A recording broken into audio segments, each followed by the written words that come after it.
Boa tarde, Maringá. Nós falamos ao vivo aqui do centro da cidade. Nós estamos praticamente em frente aqui ao Paço Municipal e, obviamente, nós voltamos a falar das chuvas que causaram grandes danos na cidade de Maringá há 2 dias.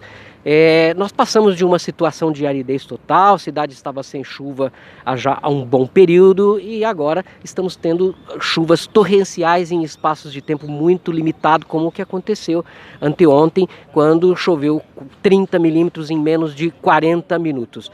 Vocês puderam acompanhar uma entrevista com o chefe de gabinete do prefeito Ulisses e na entrevista ele nos dizia, olha que a situação foi muito complicada porque essa chuva aconteceu muito brevemente e a gente atribui também praticamente essa inundação no centro da cidade. Tivemos alguns pontos como na Baixada da JK e também no Novo Centro, além obviamente ali da Avenida Laguna, que acabou arrastando a pista emborrachada. Pode ter sido causado também pela eliminação das áreas permeáveis, isso devido ao aumento de construções na cidade. Acontece que essas construções são todas regulares e obedecem todos os protocolos, passam por todos os trâmites da prefeitura. Eu estou com o Henrique Azevedo Silveira, que é mestre em engenharia sanitária e ambiental. Ele é engenheiro da Secretaria de Obras Públicas da cidade de Maringá. E ele fala justamente sobre esse desequilíbrio ambiental, e aí nós temos que pensar que o planejamento urbano tem que acompanhar esse desequilíbrio, não é mesmo, Henrique? Muito obrigado pela sua participação. Muito obrigado, uma boa tarde, um prazer estar conversando com vocês. Então, é exatamente essa questão. Nós estamos passando por uma alteração dos ciclos hidrológicos no mundo todo. A gente pôde presenciar isso no Brasil recentemente. Então, o país passou por uma seca muito grande há 3, 4 meses atrás. E agora nós estamos passando desde janeiro e durante agora fevereiro com chuvas muito intensas e muito fortes em várias áreas do país. Então, o que isso representa para nós? Uma alteração em decorrência do desequilíbrio ambiental, em decorrência do aquecimento global. Então, mudanças climáticas que estão provocando esses eventos extremos que a gente tem observado. O que cabe ao planejamento urbano nesse caso?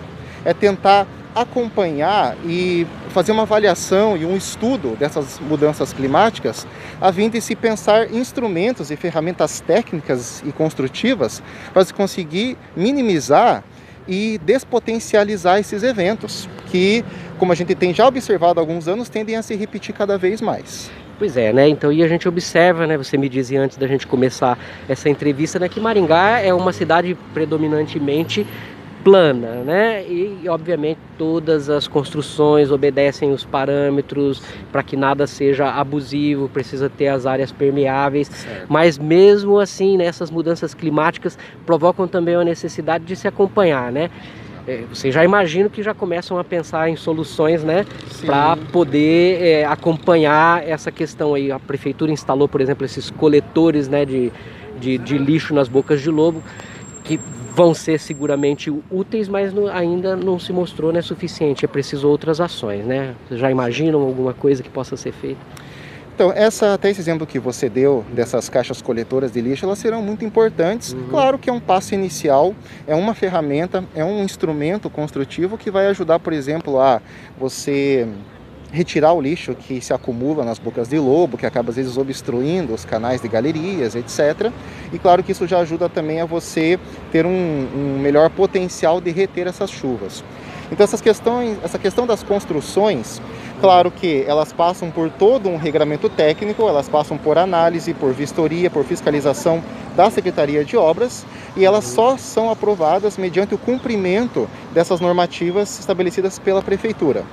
Então agora, com esses novos eventos, né, essas chuvas que raramente se viam e que começam a se tornar mais regulares e constantes, cabe a nós fazer uma avaliação e um estudo disso para se pensar maneiras e métodos de você reter e você minimizar o potencial de ocorrência desses eventos extremos. O que é a sua experiência, né, como mestre de engenharia ambiental, né, diz aí algumas soluções, né? Por exemplo, a gente já ouviu falar, por exemplo, de jardins de chuva, são soluções, né, várias soluções interessantes, né, e que são facilmente adaptáveis.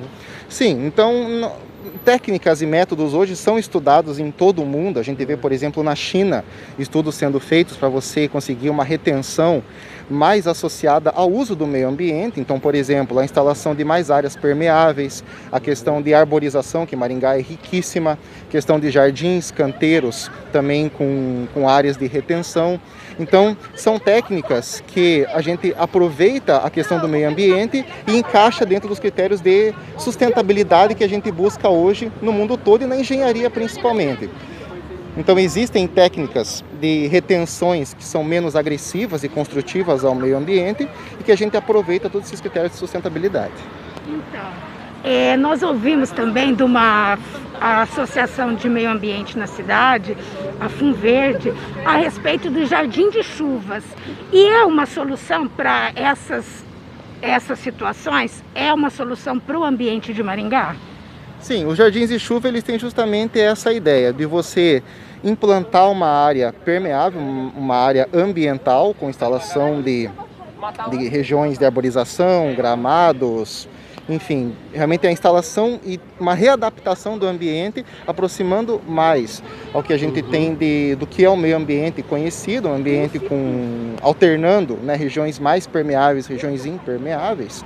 E claro que o jardim de chuva entra como uma dessas soluções, uma dessas ferramentas para você conseguir reter essa chuva de infiltração, exatamente. Então o jardim de chuva vem com essa ideia de infiltração, não deixar que essa água escoe em superfície. É uma solução, de fato, muito interessante. Muito bem. E como você pode observar aí, o céu, né, vem mais chuva aí, segundo o CIMEPAR, hoje pode voltar a chover novamente, né? E imagino, né, que a Secretaria, né, de Obras Públicas está atenta, assim como toda a estrutura, né, da Prefeitura. E a cidade vai se modificando, né? Nós tivemos, por exemplo, problemas graves, né, de acúmulo de água. Por exemplo, vamos lembrar lá a Avenida Alexandre Rasgulaeff, que criava sempre um problema. Lá foi criado uma obra até gigantesca que demorou até um determinado tempo para ser feita e resolveu o problema. Outras regiões também, como lá na Zona Sul, na região do Hospital Municipal, também foi resolvida. Agora apareceram novas, né? A gente pode dizer também que essa é uma situação, essa situação climática não é uma coisa localizada e devido a fatores locais, mas sim da mudança climática até mesmo global. Perfeitamente. A mudança climática, sem dúvida, é a maior responsável por a gente estar evidenciando isso. Na verdade, somos nós, né? Somos nós, né? Os seres humanos que têm, infelizmente, contribuído, né, para esses eventos de aquecimento global, etc. Então, entra bem no que você comentou. Então, regiões que anteriormente não apresentavam problemas referentes a alagamentos e enchentes, agora começam a apresentar algumas situações por chuvas mais intensas, né, e condições que antes demoravam mais a acontecer, agora começam a se evidenciar. Então cabe a nós fazer essa readaptação. Engenheiro, o senhor gostaria de acrescentar alguma informação?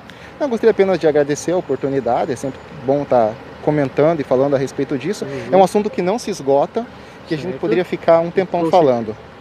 Muito bem. Vamos agradecer então o engenheiro Henrique Azevedo Silveira, que é mestre em Engenharia Sanitária e Ambiental e engenheiro aqui da Secretaria de Obras Públicas do município de Maringá. José Carlos Leonel para o Fato Maringá.